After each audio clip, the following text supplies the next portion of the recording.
Welcome to The Explainer. Today, we're cracking open one of the great Arthurian legends to uncover a truly masterful deception, one that's hidden inside a terrifying, monstrous challenge. So, the story we all know points to this monstrous Green Knight, right? This terrifying figure who just storms into Camelot. But what if he wasn't really the one in charge?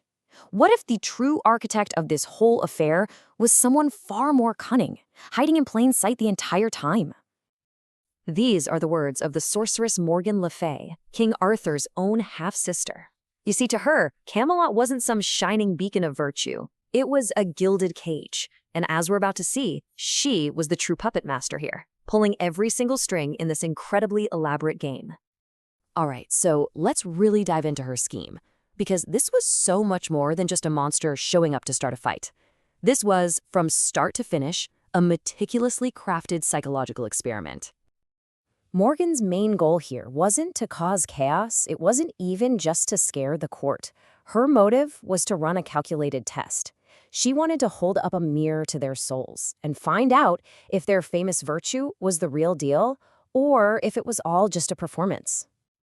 Now, for a test like this, you can't just send in any old monster.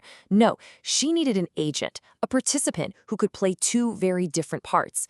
So she didn't summon a monster, she created one from a noble man. And here is the absolute kicker. The hero's gracious host and his greatest enemy were the exact same person.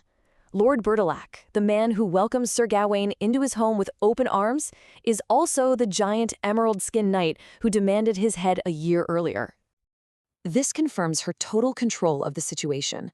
We can hear her setting the stage with her chosen champion, Lord Bertilac, getting him ready for his magical transformation and the part he's about to play in her grand design. And Bertilac is a completely willing participant. He knows how strange this monstrous form is, but he can feel the immense power Morgan's magic has given him. He is ready and willing to be her green champion. And this just lays out how brilliant her plan was. It's a multi-stage test of character. It was never just about the axe blows at the beginning and the end. The real test? Well, that was the subtle game of temptation and honesty that was going to play out far, far away from Camelot. So let's see how this plan actually unfolds when Sir Gawain, the king's own nephew and our chosen test subject, finally gets to Lord Bertilac's castle. Of course, he has absolutely no idea that he's just walked right into the heart of the entire experiment.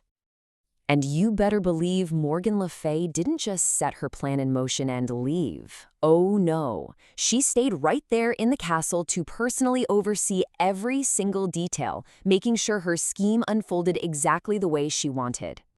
So how did she watch everything without being noticed? Easy. She disguised herself as a frail old hag.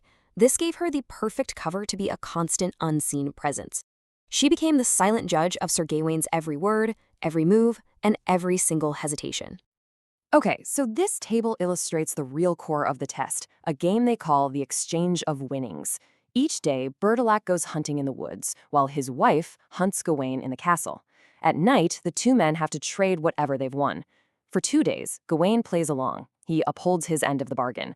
But on that third day, with the thought of his own death looming, he falters. He accepts a magic girdle from the lady, believing it will save his life, and, crucially, he hides it from his host. That one small act of dishonesty, that's exactly the crack in the armor that Morgan was looking for.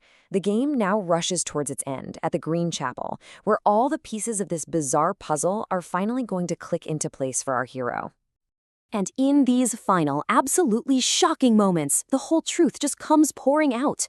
The Green Knight is actually his host. The axe swings were just a test, and this entire adventure was nothing more than a complex psychological evaluation orchestrated by Morgan Le Fay herself, all to test the famous pride of Camelot.